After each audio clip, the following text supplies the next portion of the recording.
Good morning, everyone. Welcome to the Secret Garden Tour of July 2021 here at Stacy's Art Studio and Gardens and Naturals. It's all looking really quite lovely out here.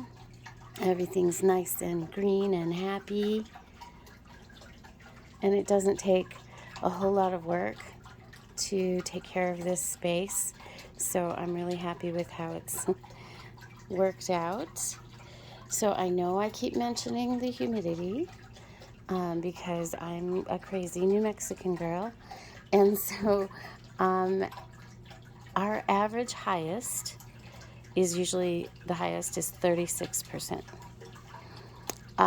That's the average. But we've been in the 50s, 60s, 70s, and 80% humidity. So we just don't know what to do. So we just have to complain about it, I guess. Anyhow, let's take the tour. So down here, the lemon verbena, no, the lemon balm. This is lemon balm, is doing really well.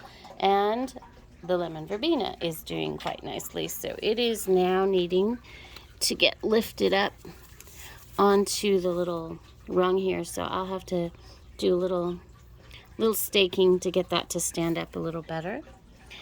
But oh gosh, it smells so good, guys. Oh my goodness, I wish I could share that with you.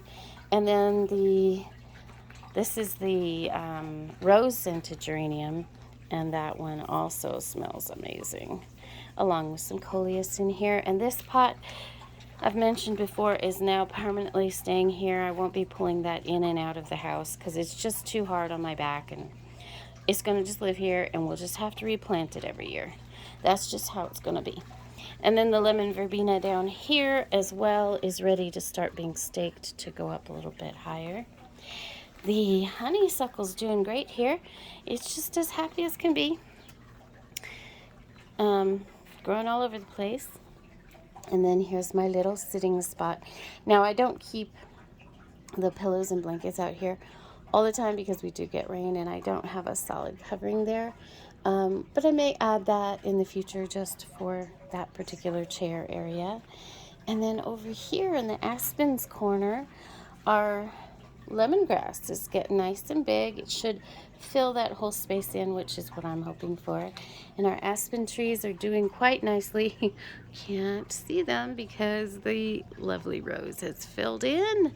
So that took 4 years for the rose to start to fill into these pergolas that I built. I'm just so excited about that.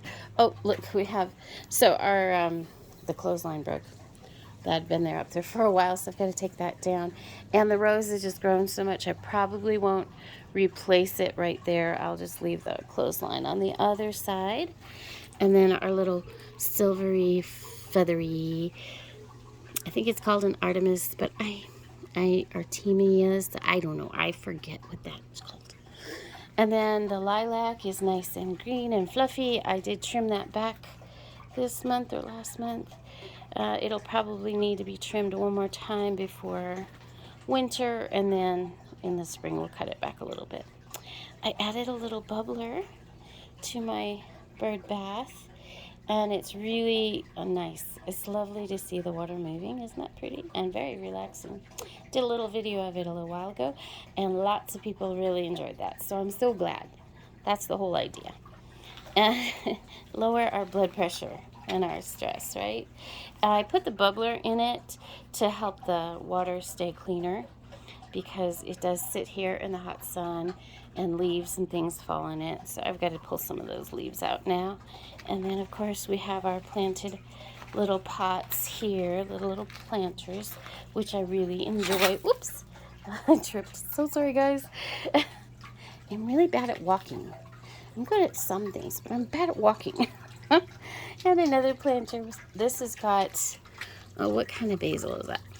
I can't remember. It was a specific type of basil, but anyway, it smells good. And some coleus. And then here you can see how crazy our rose has gotten. And I'll just let it go all wacky for a while.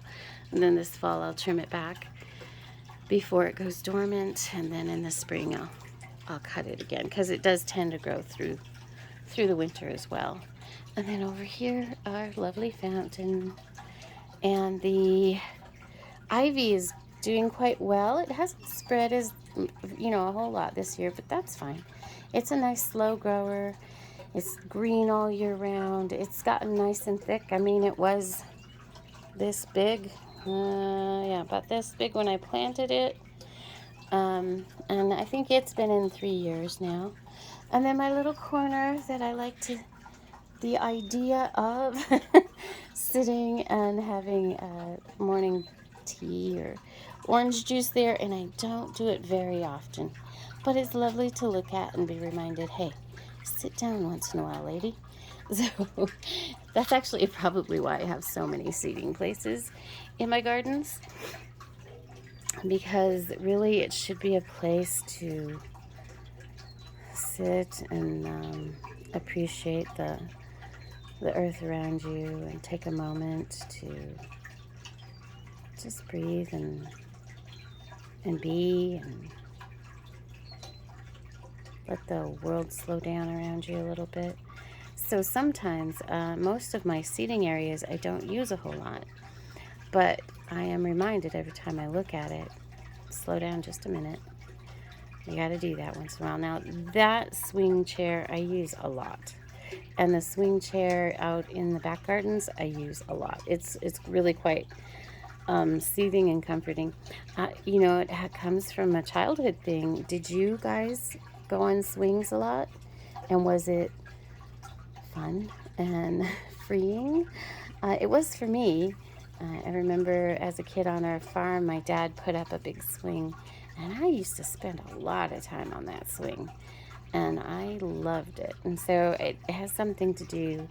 I love the swing chair because I don't wildly swing, but I enjoy it very much. What about you guys? Do you have a great childhood memory like that? If so, what do you do around your house to help you remind yourself of that? So this little corner here is unfinished. I'm going to put a pot and plant some flowers in it. Oh, look, there's a Molly coming. Hi, Molly. How nice of you to grace us with your presence. She said, I just wanted a little ear rub. All right, guys, I'm going to be real quiet for a minute so you can just enjoy the quiet. Have a beautiful day out there.